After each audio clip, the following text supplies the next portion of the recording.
We have some really lovely fraction sets to show you from our website, treasuresfromjennifer.com, and we offer them in these wedges form and the bars forms. And for the bars, you're going to get this tray that they all fit into, and then you can get a single row tray that you can then puzzle them into to create whole numbers.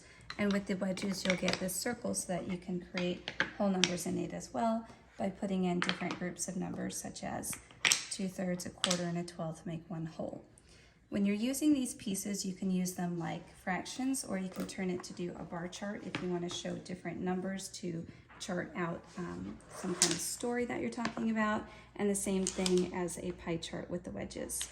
These are great for teaching children about their numerator and denominator of the fraction, but also showing equivalent fractions, that 3/12 is the same as 2/8 is the same as 1/4, and to simplify 3/12, you would say 1/4.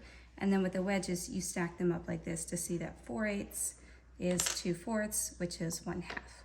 What we're adding to our shop today are these conversion trays, which are really great for a child to take that fraction piece and see what it equals. And we have different ones. This one is for degrees of an angle. So if we start at this line here, 1/6 is 60 degrees. And then you would just put in your different fractions to see the different angles. So we have 120 degrees is 1/3.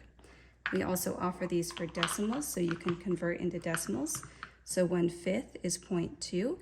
So if you have 2/5, you're at 0.4, and 3/5 is 0.6, and so on, doing that with the different pieces. We have percent, so you can learn about half being 50%, a quarter being 25, or even building up a number in there, 12, a half, a quarter, and then other pieces.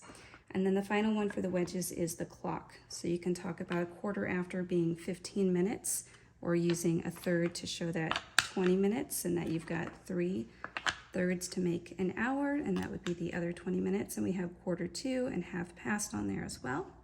And then for our bar fractions, we have similar ones. You can do decimals on it to measure what a quarter would be, 0.25, or an eighth, 0.125, and then the percent.